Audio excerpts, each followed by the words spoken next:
UAE ವಿರುದ್ಧ ಈಸಿಯಾಗಿ ಗೆದ್ದಿರುವಂತಹ ಭಾರತಕ್ಕೆ ನೆಕ್ಸ್ಟ್ ಟಾರ್ಗೆಟ್ ಇರೋದು ಪಾಕಿಸ್ತಾನ.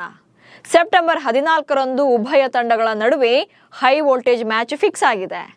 ಮೊದಲೆಲ್ಲ ಇಂಡಿಯಾ ಪಾಕಿಸ್ತಾನ ಮ್ಯಾಚ್ ಅಂದ್ರೆ ಅದರ ಲೆವೆಲ್ಲೇ ಬೇರೆ ಇರ್ತಾ ಇತ್ತು. ಆದರೆ ಈ ಸಲ ಅದ್ಯಾಕೋ ಏನೋ ಏಷ್ಯಾ ಕಪ್ನಲ್ಲಿ ಆ ಮಟ್ಟಿಗಿನ ಕ್ರೇಜ್ ಕಾಣಿಸ್ತಾ ಇಲ್ಲ. ಟಿಕೆಟ್ಸ್ ಸೋಲ್ಡ್ ಔಟ್ ಆಗಿಲ್ಲ. ಹಾಗಾದ್ರೆ ರಣರೋಚಕ ಪಂದ್ಯದ ಕೌತುಕ ಕಡಿಮೆ ಆಯ್ತಾ? ರೋಹಿತ್ ಶರ್ಮಾ, ವಿರಾಟ್ ಕೊಹ್ಲಿ ಇಲ್ಲದ್ದೇ ಹೊಡೆತಾನ? ಪೆಹಲ್ಗಾಮ್ ಅಟ್ಯಾಕ್ ಕಾರಣನ? ಈ ಬಗೆನ ಕಂಪ್ಲೀಟ್ ಮಾಹಿತಿಯನ್ನು ಕೊಡ್ತೇನೆ. ನಾನು ಶಾಂತ. ನೀವು ಸುದ್ದಿಯಾನದ ಸಬ್ಸ್ಕ್ರೈಬರ್ ಆಗೋದಕ್ಕೆ ಮರಿಬೇಡಿ. ಭಾರತ ತಂಡ ಈಗಾಗಲೇ ಯುಎಇ ವಿರುದ್ಧ ಮೊದಲ ಪಂದ್ಯವನ್ನು ಆಡಿ ಭರ್ಜರಿಯಾಗಿ ಗೆದ್ದು ಬಿಗಿದೆ. ಆದರೆ ಪಾಕಿಸ್ತಾನ ಶುಕ್ರವಾರ ಒಮನ್ ತಂಡದ ವಿರುದ್ಧ ತನ್ನ ಮೊದಲ ಪಂದ್ಯವನ್ನು ಆಡಲಿದೆ.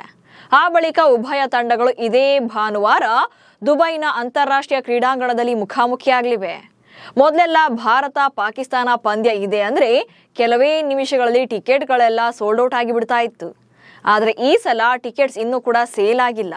ಇದಕ್ಕೆ ಸಾಕಷ್ಟು ಕಾರಣಗಳು ಕೂಡ ಕೇಳಿ ಬರ್ತಾ ಇವೆ. ಅದರಲ್ಲೂ ಸ್ಟಾರ್ ಆಟಗಾರರು ಇಲ್ಲದೆ ಕ್ರೇಜ್ ಕುಗ್ಗಿಸಿತ ಎನ್ನುವಂತ ಚರ್ಚೆ ನಡೀತಾ ಇದೆ. ದಶಕದ ಬಳಿಕ ರೋಕೋ ಇಲ್ಲದೆ ಏಷ್ಯಾ ಕಪ್ಗಿಳಿದ ಭಾರತ. ರೋಹಿತ್ ಶರ್ಮಾ ಮತ್ತು ವಿರಾಟ್ ಕೊಹ್ಲಿ ಟೀಮ್ ಇಂಡಿಯಾ ಅಷ್ಟೇ ಅಲ್ಲ, ಇಡೀ ಕ್ರಿಕೆಟ್ ಜಗತ್ತೇ ಕಂಡಂತ ಆಧುನಿಕ ಕ್ರಿಕೆಟ್ನ ಲೆಜೆಂಡರ್ಸ್. ಜಗತ್ತಿನಾದ್ಯಂತ ಅಭಿಮಾನಿ ಬಳಗವನ್ನ ಹೊಂದಿದ್ದಾರೆ. ಆದರೆ ಬೇಸರದ ಸಂಗತಿ ಏನಪ್ಪಾ ಅಂದ್ರೆ ಇಬ್ರು ಕೂಡ ನಿವೃತ್ತಿಯ ಅಂಚಿನಲ್ಲಿದ್ದು ಈಗಾಗಲೇ T20 ಹಾಗೆ ಟೆಸ್ಟ್ ಫಾರ್ಮೆಟ್ಗೆ ಗುಡ್ ಬೈ ಹೇಳಿದ್ದಾರೆ. ಈ ಸಲ ಏಷ್ಯಾ ಕಪ್ ಟೂರ್ನಿ T20 ಮಾದರಿಯಲ್ಲಿ ನಡೀತಾ ಇರೋದ್ರಿಂದ ಈ ಇಬ್ಬರು ಆಟಗಾರರ ಆಬ್ಸೆನ್ಸ್ ನಲ್ಲಿ ಭಾರತ ಏಷ್ಯಾ ಕಪ್ ಗೆಳೆದಿದೆ. ರೋಕೋ ಜೋಡಿ ಇಲ್ಲದಕ್ಕೆ ಫ್ಯಾನ್ಸ್ ಮ್ಯಾಚ್ ನೋಡೋಕೆ ಇಂಟ್ರೆಸ್ಟ್ ತೋರಿಸ್ತಿಲ್ಲ ಎನ್ನಲಾಗ್ತಾ ಇದೆ. ಏಷ್ಯಾ ಕಪ್ ನಲ್ಲಿ ಇದೇ ಮೊದಲ ಬಾರಿಗೆ T20 ಮಾದರಿ ಟೂರ್ನಮೆಂಟ್ ನಲ್ಲಿ ವಿರಾಟ್ ಕೊಹ್ಲಿ, ರೋಹಿತ್ ಶರ್ಮಾ ಜೊತೆ ರವೀಂದ್ರ ಜಡೇಜಾ ಕೂಡ ಇಲ್ಲದೆ ಯುಎಇ ವಿರುದ್ಧ ಭಾರತ ಕಣಕ್ಕಿಳಿದಿತ್ತು. ಏಷ್ಯಾ ಕಪ್ ನಲ್ಲಿ 2016 ಮತ್ತು 2022ರಲ್ಲಿ ಅಂದ್ರೆ ಇದುವರೆಗೆ 2 ಆವೃತ್ತಿಗಳು ಚುಟುಕು ಮಾದರಿಯಲ್ಲಿ ನಡೆದಿದೆ. ಈ ಮೂವರು ಆಟಗಾರರು ಕೂಡ 2 ಸೀಸನ್ಗಳಲ್ಲಿ ಭಾಗಿಯಾಗಿದ್ರು. ಇನ್ನು ರೋಹಿತ್ ಶರ್ಮಾ ಬಗ್ಗೆ ನೋಡೋದಾದ್ರೆ 2008ರಿಂದ ಹಿಡಿದು 2023ರವರೆಗಿನ ಪ್ರತಿಯೊಂದು ಆವೃತ್ತಿಯಲ್ಲೂ ಕೂಡ ಭಾರತ ತಂಡದ ಭಾಗವಾಗಿದ್ರು. ಅಂದ್ರೆ 2008, 2010, 2012, 2014, 2016, 2022 ಮತ್ತು 2023ರಲ್ಲಿ ಏಷ್ಯಾ ಕಪ್ನಲ್ಲಿ ಆಡಿದ್ರು. ಇನ್ನು ವಿರಾಟ್ ಕೊಹ್ಲಿ ಬಗ್ಗೆ ನೋಡೋದಾದ್ರೆ 2018ರ ಸೀಸನ್ ಒಂದನ್ನ ಹೊರತುಪಡಿಸಿ 2010ರಿಂದ ಪ್ರತಿ ಆವೃತ್ತಿಯಲ್ಲೂ ಕೂಡ ಆಡಿದ್ರು. ಇಂಗ್ಲೆಂಡ್ ಪ್ರವಾಸದ ಬಳಿಕ ಅವರಿಗೆ ವಿಶ್ರಾಂತಿಯನ್ನು ನೀಡಲಾಗಿತ್ತು. ಇನ್ನು ರವೀಂದ್ರ ಜಡೇಜಾ 2010ರಿಂದ ಪ್ರತಿ ಆವೃತ್ತಿಯಲ್ಲೂ ಕೂಡ ಆಡಿದ್ದಾರೆ. ಆದರೆ ಕೆಲ ಪಂದ್ಯಗಳನ್ನ ತಪ್ಪಿಸಿಕೊಂಡಿದ್ದಾರೆ ಅಷ್ಟೇ.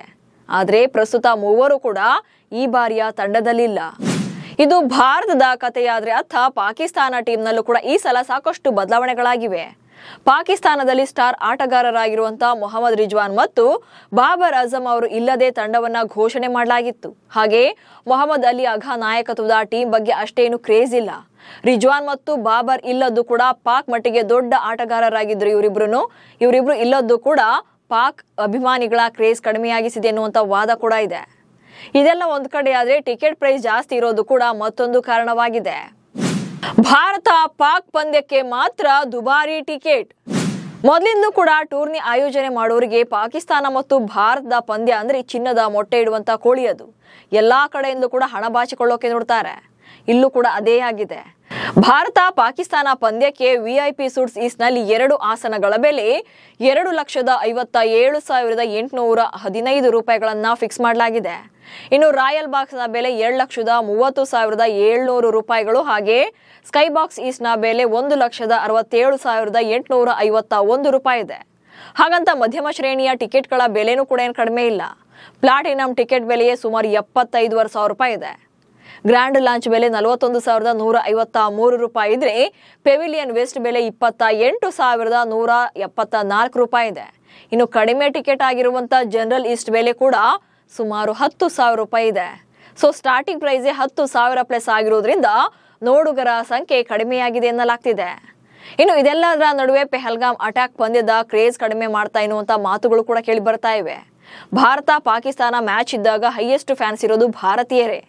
ಜಗತ್ತಿನ ಯಾವುದೇ ಮೂಲೆಯಲ್ಲಿದ್ರು ಕೂಡ ಎಷ್ಟೇ ದುಡ್ಡಾಗಿದ್ರು ಕೂಡ ಹೋಗಿ ನೋಡ್ತಾ ಇದ್ರು. ಆದ್ರೆ ಪೆಹಲ್ಗಾಮ್ ಮೇಲೆ ದಾಳಿ ನಡೆದಾಗ ಇದರ ಹಿಂದೆ ಇರೋದು ಪಾಕಿಸ್ತಾನ ಅನ್ನೋದು ಗೊತ್ತಾಗಿತ್ತು. ಹೀಗಾಗಿ ಪಾಕ್ ವಿರುದ್ಧ ಕ್ರಿಕೆಟ್ನು ಕೂಡ ಆಡದಂತೆ ಭಾರತಕ್ಕೆ ಕೆಲವರು ಒತ್ತಾಯವನ್ನ ಮಾಡಿದ್ರು. ಇದೇ ಕಾರಣಕ್ಕೆ ಪಂದ್ಯವನ್ನ ನೋಡೋಕ್ಕೂ ಕೂಡ ಆಸಕ್ತಿಯನ್ನ ತೋರಿಸ್ತಿಲ್ಲ ಎನ್ನುವಂತ ಮಾತುಗಳು ಕೇಳಿ ಬರ್ತಾ ಇವೆ. ಒಟ್ನಲ್ಲಿ ಕಾರಣಗಳು ಏನೇ ಇದ್ರೂ ಕೂಡ ಪಂದ್ಯಕ್ಕೆ 2-3 ದಿನಗಳು ಇದ್ದಾಗ ಟಿಕೆಟ್ಸ್ ಮಾರಾಟವಾಗದೆ ಇರೋದು ಅಚ್ಚರಿ ಮೂಡಿಸಿರೋದಂತೂ ಸುಳ್ಳಲ್ಲ. ನಮಸ್ಕಾರ.